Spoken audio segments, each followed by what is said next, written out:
Welcome. This is Gary Salton, Chief of R&D and creator of IOP Technology. This brief video focuses on the IOP Advanced Leader Report. This report is intended for experienced leaders. It is straightforward, candid, and makes no effort to temper its judgments. If you qualify as an experienced leader, this report is for you. The first page of the report is orientational. Its main point is that an IOP analysis can be important, but it is not everything. You have gained competencies through life experience that IOP knows nothing about. IOP is an assessment. It is not a prophecy. Page 2 is an introduction to IOP technology. It is the framework for the analysis that is to come. The first paragraph on page 2 summarizes your overall posture. The second section identifies some of the things that you are likely to be good at. The third paragraph tells you that you are in a minority. Regardless of the strategy that you use, most people in the world will prefer something else. There is no single dominant way of processing information. Since most people in the world are different than you, to be an effective leader, you'll have to learn to lead different kinds of people. That is what this report will help you to do. The next section of the report focuses specifically on you. Page 3 talks about your primary strategic style. Strategic styles are particular combinations of your input, process, and output elections. This is yours. It is the style you are most likely to try first when you confront a new issue. You'll want to focus on the middle section. It identifies some, not all, of the likely consequences of your choice. In effect, these are your biases. Remember, most people are not like you. Your primary style is good for you. It is not necessarily good for everyone. As an experienced executive, you already know that you have been more successful in some places than in others. This section talks about the factors that influence the results that you have both enjoyed and suffered. The fourth page talks about your secondary style.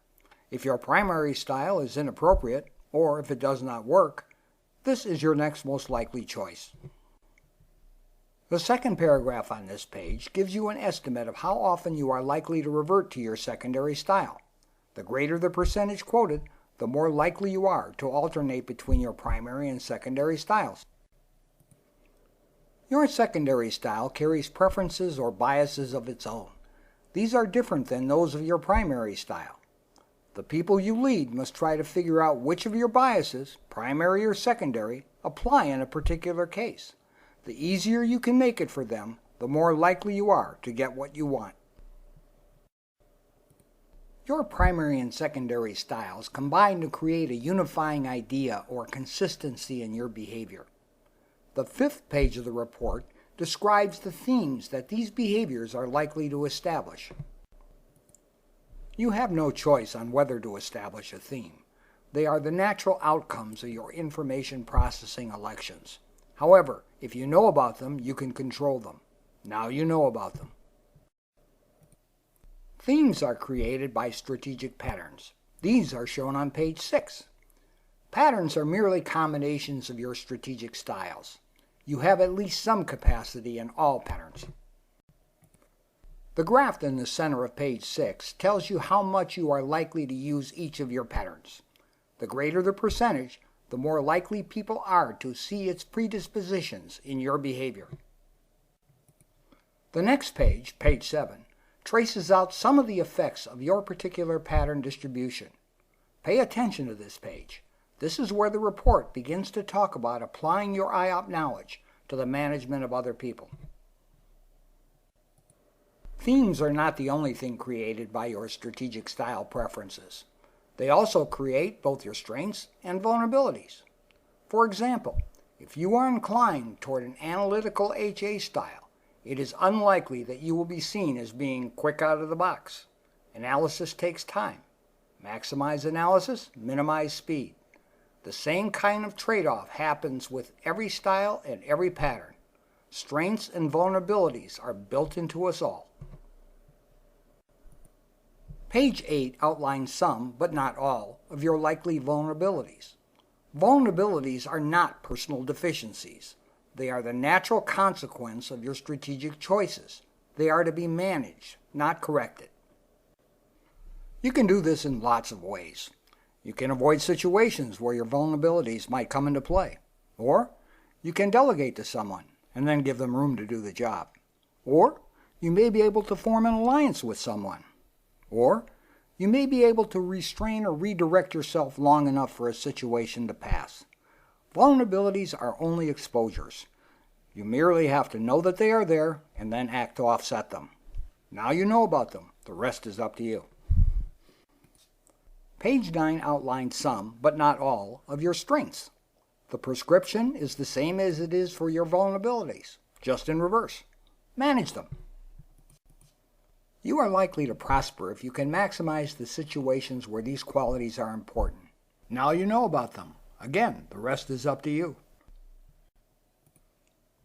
The next part of the report deals with your interactions, those with individuals, groups, and even with your leader. Page 10 of this section offers you ways of dealing with people using different strategic styles. Each entry on this page offers ways you can use to identify those styles. But keep in mind, these indicators are extremely rough, and IOPT analysis is the only way to really know a person's style and pattern preferences. However, if you do not know, the methods offered are a whole lot better than nothing. The next page in the report outlines strategies for dealing with groups dominated by particular styles. Again, an IOP team analysis is the only way to actually know the strategic preferences of a group, but the page gives you a way of estimating it. Be aware that the estimate will be very crude, but again, it is better than nothing. The report now goes on to recognize that your leader is also part of your leadership matrix. It focuses on integrating your strategy with that of your leader. Page 12 talks about general supervisor-subordinate postures. It contrasts the extremes, the loose cannon versus blind obedience. Obviously, neither is right. However, you are going to have to lean in one of these directions or the other. You might as well do it consciously. The next paragraphs talk about factors to consider in choosing the kind of relationship you want to have. You can ignore these and leave your direction to chance, or you can choose to use them to engineer your relationship to the benefit of all. The choice is yours. The bottom of page 13 is intended to give you some specifics to think about. These observations follow from your choice of strategic styles and patterns. Their relevance depends on the strategic posture of your leader. They are only intended to cause you to think about some of your natural tendencies in light of your leader's needs and preferences. The final page of the Advanced Leader talks about how you might use the report to help guide your development. The first section on this page points out that IOPT is universal. It will not contradict any valid tool, assessment, or theory. What this means is that you can use additional management development tools, methods, theories, or whatever to add specifics to what you now know. This report has given you a foundation. You can now choose to add any superstructures you wish. The final section on this page merely summarizes what you have learned. It has been a lot. Good luck on your adventure. Thank you for viewing this video. If you want more information on IOPT, you can go to our websites at www.iopt.com or www.oeinstitute.org. Both sites have much more information on how IOPT can be used to improve the functioning of both individuals and groups. Thank you again for your interest in IOPT technology.